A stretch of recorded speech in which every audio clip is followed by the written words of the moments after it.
Guys, you won't believe this. I was just on Facebook, and it turns out the Vikings are undefeated in 2017. We're going to go to the Super Bowl. Skol Vikings, let's win this game. Skol Vikings, honor your name. Well, maybe if they can afford the tickets and plane ride there.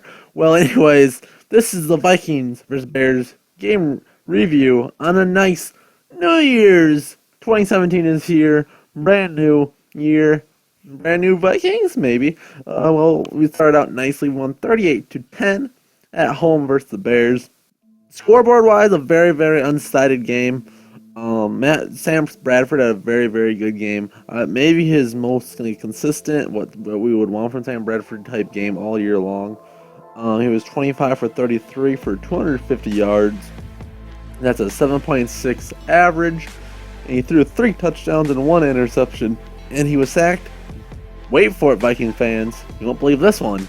0 times. Yep. Believe it or not, he was actually not sacked at all during the game. So that really leads to our success. That's at least good for a touchdown right there when you aren't sacked at all for the Vikings. Shout out to the Vikings. TJ Clemmings was hurt early on in the game, and his replacement I think did better. I don't know how you can really worse from Clemmings, so shout out to him. The one interception was a deep post he threw in the end zone, and the announcers were saying that Patterson probably could have at least tipped it away. He has a big size advantage, but big thing about Patterson, he doesn't really want it look like he wants the ball, and he just isn't that physical when it comes to making those plays. But nevertheless, it affects Sam Bradford's stat sheet. And a big storyline in this game is Sam Bradford broke the record for the highest completion percentage in the history of the NFL. So, although a lot of that comes in dink and dunk type passes, especially early on in the year, well, early on as in the whole year, it's still a nice record to have, and he had some nice deep throws in there as well. And Sean Hill came in and bully out a pass, and it was incomplete, so he's 0 for 1. So Sean Hill came in. I would like to see Taylor Heineke. I don't know what Taylor's health status is, but it would have been nice to see Taylor Heineke get a series or something. Because when you're eliminated, it's a lot like another preseason game 4. See who's going to fight for their spots. For the Bears, Matt Barkley, bad game. He was 10 for 14, 125 yards, 8.9 average, 0 touchdowns, 2 interceptions, 1 sack for -4 yards. David Fales came in, was 2 for 5 for 22 yards, a 4.4 average. And then they had their wide receiver Cameron Meredith was 1 for 1 for 2 yards for the 2-yard touchdown. They threw to Matt Barkley, who had that touchdown reception. So no touchdown throws, but he did have the touchdown reception in the game.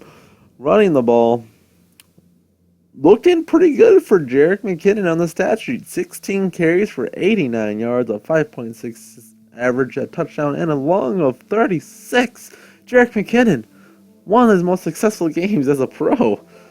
I mean, it's against the Bears defense, and he looked good. 5.6 average. If he could have done that all year long, this would not be the last game of the year. I can tell you that right now. Sam Bradford was 1 carry for 24 yards. It's always nice to see when Bradford takes off to run and can get a nice chunk like that. So he's not known for his running. Manasseh got his hard work yards, but only 8 carries for 14 yards and 1.8 average, a 4 long. And then Sam Hill took the knees for the -3 yard.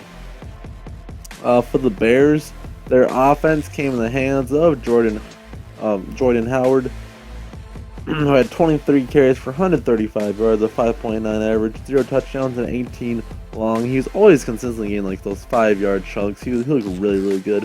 I think their Bears have their running back for the future. Jeremy Langford, 10 carries for 26 yards, a 2.6 average, was alright, I guess. Joshua Bellamy, 2 carries for 18 yards, a 9 average, and a 22 long. Braylon Addison, 1 for 4, and David Fales, 1 carry for no yards. Now, receiving for the day for Minnesota goes to Kyle Rudolph, who was definitely Sam Bradford's security blanket this game, and it's the only receiver that really got a lot of touches. 11 receptions, 117 yards, a 10.6 yards per average. Got a touchdown and 22 long, 15 targets. So 11 for 15. One of the best career days for Kyle Rudolph when he broke the Vikings touchdown record for tight end. So a really solid day for Kyle Rudolph, the red zone reindeer. Cordell Patterson had one nice long bomb for 39 yards to start this game. Well, that's it. Matt Asiata had 3 for 31. Jarius Wright got some action, 5 for 24. Jarek McKinnon, 3 for 21. Charles Johnson, 1 for 11. Probably the most disappointing stat sheet came on the hands of Adam Thielen, who only got 1 reception for 7 yards. I was really hoping he could break the 1,000-yard receiver mark, because we haven't had one of those since Sidney Rice in 2009, but we did not get that. And Isaac Fricky did get 1 target, but didn't call it in. For the Bears receiving, Cameron Meredith, 4 receptions for 61 yards. Jeremy Langford, 3 for 41. Daniel Brown, 2 for 18. Braylon Addison, 1 for 11. Alshon Jeffrey, 1 for 10. It's always nice when you shut Alshon Jeffrey down. Michael Pruitt, the ex-Viking, I wish we would still had him. 1 for 6. Matt Barkley, 1 for 2. The quarterback.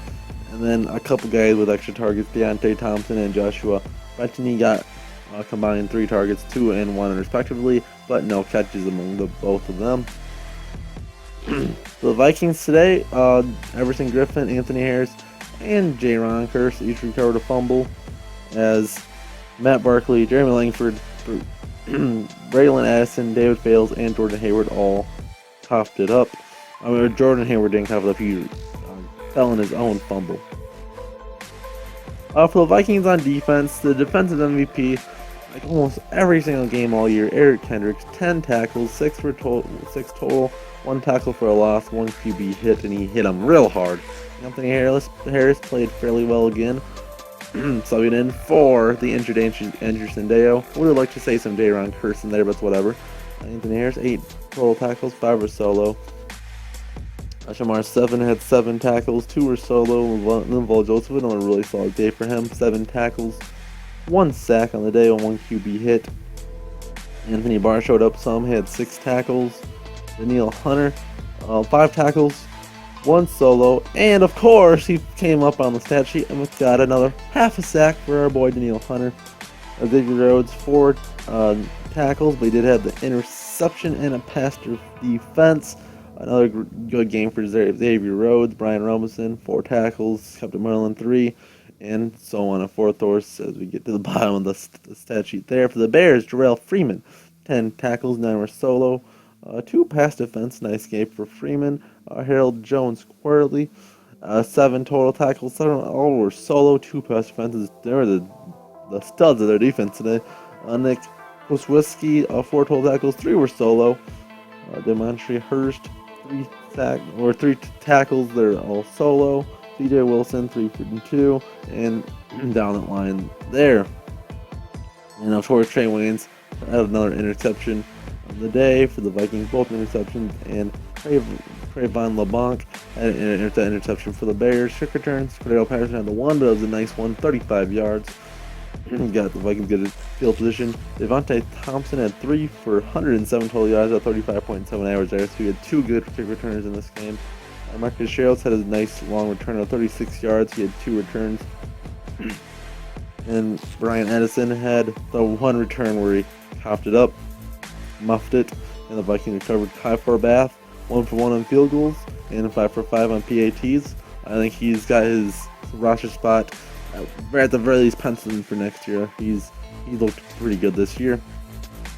And Connor Barth, 1 for 1 on field goals and 1 for 1 on PATs. Punting on the day, only punt twice. Jeff Block, 64 yards, a 32 average. Not a good day again, a 41 long. 1 was in the 20.